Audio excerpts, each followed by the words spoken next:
Асыл сөзді іздесең, Абайды оқы. Аталған тақырыпта Ұлы Абайдың 180 жылдығына орай Ұлытау облысының қоғамдық келісім коммуналдық мемлекеттік мекемесі ерекше форматтағы поэзия кешін ұйымдастырмақ.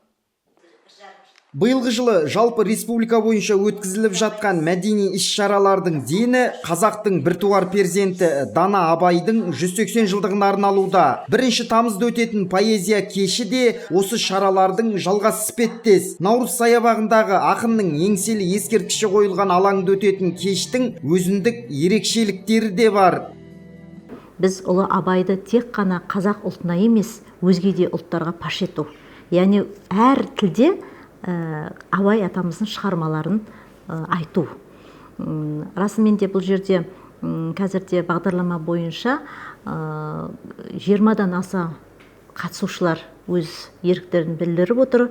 Және де бұл шараның тағы да бір өзгешелігі деп те айтуға болады. Біз негізі мына қонаққа дейді тұрғындар менен де. Үлкені болсын, жасы болсын, осы биылғы мына 180 жылдықтың осы шараның аясында бір үлкен бір тұрғындармен де бір викториналық сұрақтар арқылы өткізгіміз келіп отыр. Қоғамдық келісім қызметкерлері мен ассамблея жастары Абайға арналған ауқымды жобаларға белсенді қатысуда. Солардың бірі Евгений Пак. Ол жуырда Абайдың туған жерінде өткен Абай оқулары байқауына да қатысып келген. Жақында Абай облысында Қазақстан халқы ассамблеясының 30 жылдығы мен Абай Құнанбайұлының 180 жылдығына арналған республикалық Абай оқулары болды. Бұл шараға еліміздің түкпір-түкпірінен 40-қа жуық жастар қатысты. Ұлытау облысынан мен қатысып, Келі Жидебай жеріне, Абай мен Шәкірім кесенесіне, Күшікбай ата мазарына, Мұхтар Әуезовтің туған жері бірліге саяхат жасадық.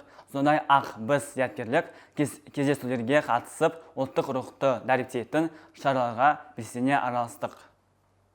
Айта кетейік, асыл сөзді іздесең Абайды оқы поэзия кеші аясында саябаққа киіз үй тігіп, қазақтың салт дәстүрлері мен ұлттық тағамдарын насихаттауда көзделуде.